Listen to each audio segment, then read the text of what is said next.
Jake did kind of steal the show for Logan's press conference. Yeah, that's everything. That's what everyone spoke about. But yeah, Jake and Tyron Woodley is mental, isn't it? That's like actual. That's I guess it's still like an MMA fight. It's still not a boxer, what everyone wants, but it is a step up from Ben. So I don't really know much about him. All I know is he's lost his last 4 fights, right? And he has a rib injury, I think.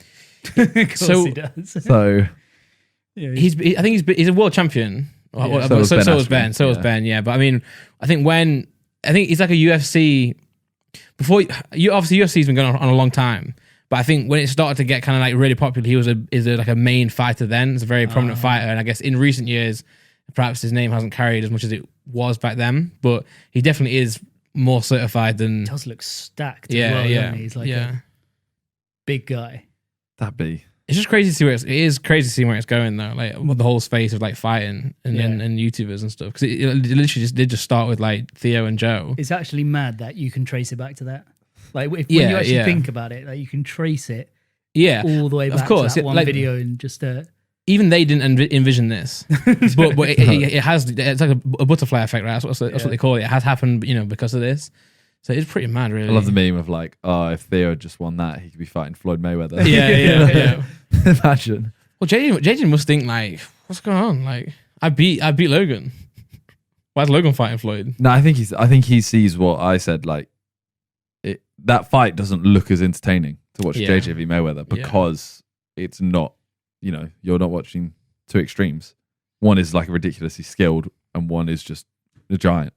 Yeah, and also these things don't happen out of pure like they don't get pulled out of the air. Yeah, if JJ had it wouldn't just be JJ fighting because he's won. He can't just go, I won, so I should fight. It's the teams behind exactly, it. Exactly, yeah. Like obviously, Logan would never have fought JJ if JJ didn't call him out. Yeah, so you'd have to kind of like plant seeds for these facts to happen. And obviously, if JJ's working on music and not really in that space, like then YouTube, like from an outsider perspective, someone who's not in the bubble.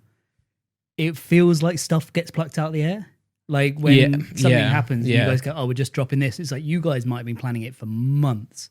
But then it's like, what? That's like, and not just the boxing thing, like when people drop music, like when the whole diss track thing happened, when JJ left to America or whatever. Oh, that was just plucked out of nowhere. Yeah, like some stuff. Because JJ posted the video and we went, what's going on? What is this? That's right. Is he not going in the room? No, he's not going to go. People are always like, that was fake, wasn't it? And I'm like, well, not really. Like, it became like a comedic thing eventually. Yeah. But it wasn't like, it wasn't planned in a room. It wasn't, let's do this, directly. Yeah. It's just like a natural thing that happened. I think that's why it took off so much more than others. Yeah. Because it was legit. Mm-hmm. It just went, all right, no, fuck him. Yeah, exactly. Yeah.